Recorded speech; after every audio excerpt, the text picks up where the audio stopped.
In the gospel text of today, which is taken from the Gospel of Matthew, chapter 21, verses 28 to 32, Jesus puts before us two sons, but really he puts before us two attitudes or two responses to God.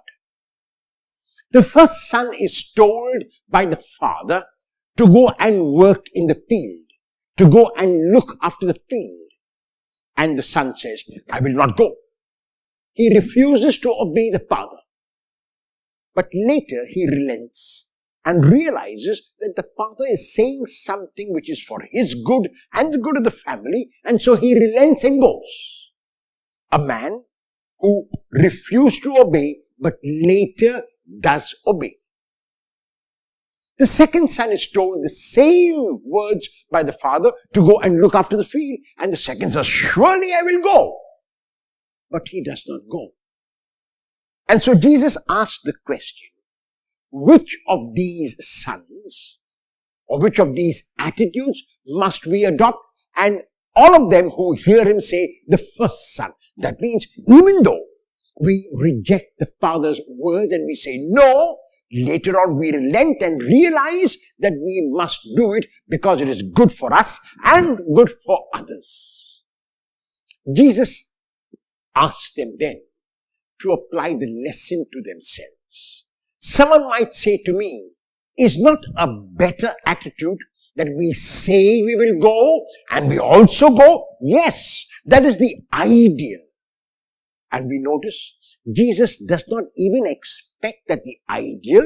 He expects that even if occasionally we say that we will not go, that our words do not communicate that we are willing to follow the Lord's will, later on we must realize that the Lord's will for us is infinitely better than what we want for ourselves. And that is why our faith is not merely a faith which will say to the Lord, surely Lord, I am willing to do your will, and do nothing about it. Our faith, even if it is an imperfect faith which says, Lord, I do not want to do your will, and later on reflection or meditation in my prayer, realize, yes, the Lord's will is better than my will, and I do it. That is enough. Are you one of those who says yes, yes, but never does? Will you attempt to be one who, even though you may say no, will later do?